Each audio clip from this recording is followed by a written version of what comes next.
This response is brought to you in part by Green Media Graphics.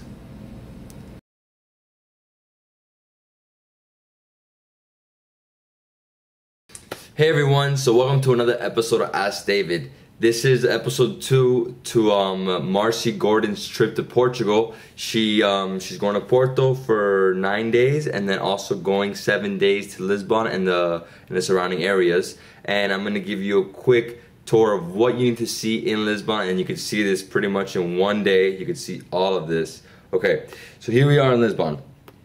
Alright, so right here by the water you have Plaza do Comércio. Okay, this is the main square. It's a beautiful square.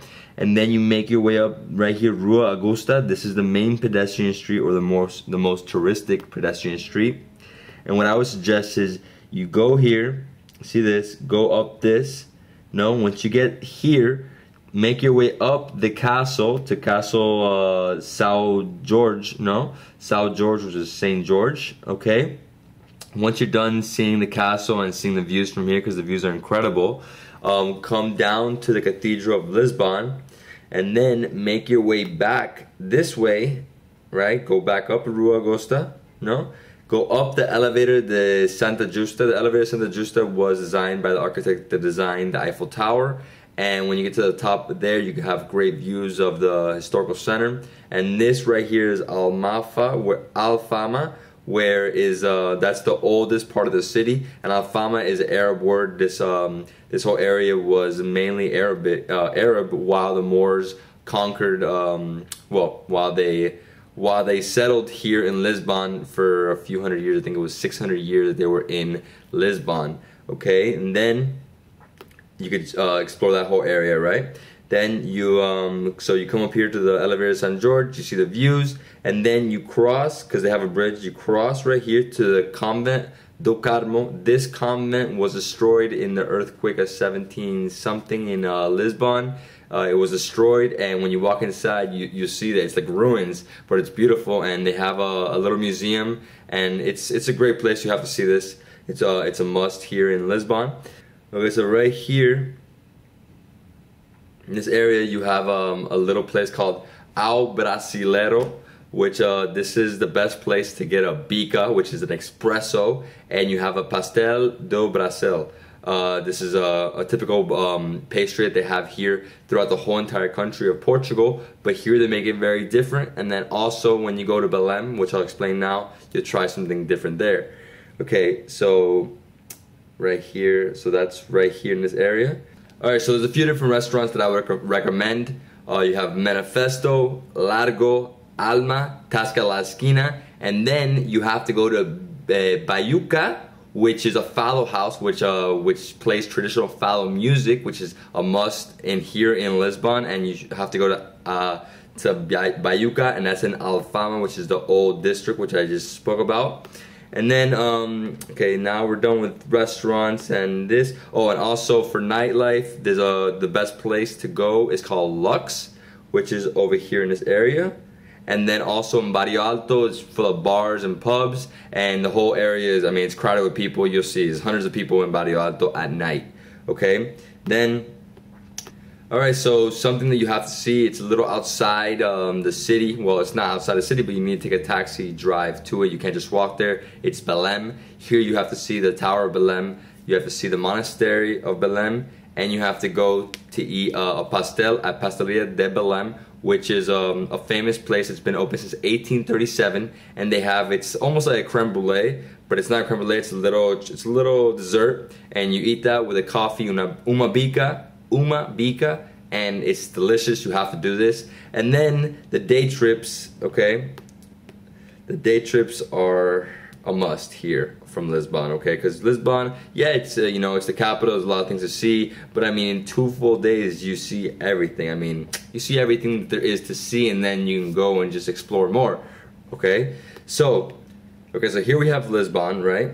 And then you have Cascais right here. Cascais is where people go to the beach. It's a little fishing village. It's very picturesque. You should see it. And then from here, you make your way up on this highway. So what I would recommend is early in the morning, leave to Cascais, see Cascais in the morning, make your way up to Cabo de Roque, right, which is right over here.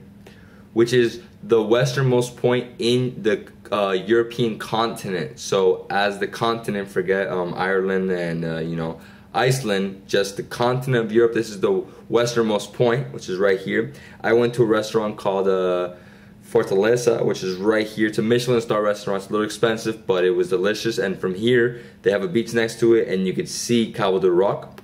Okay, then keep going. Cabo del Rock, I mean, you're there 20 minutes, 30 minutes, and I mean, you see it. I mean, all there is rocks. So just go there, see it, then make your way up to Azonas do Mar, which is a 15-minute drive. So Azonas do Mar, it's a beautiful, picturesque town. Here, if I put pictures, I just want to show you what Azonas do Mar looks like. Azenas do Mar. So that's it right there. As you can see, it's a beautiful little town. And then, let me get rid of the pictures.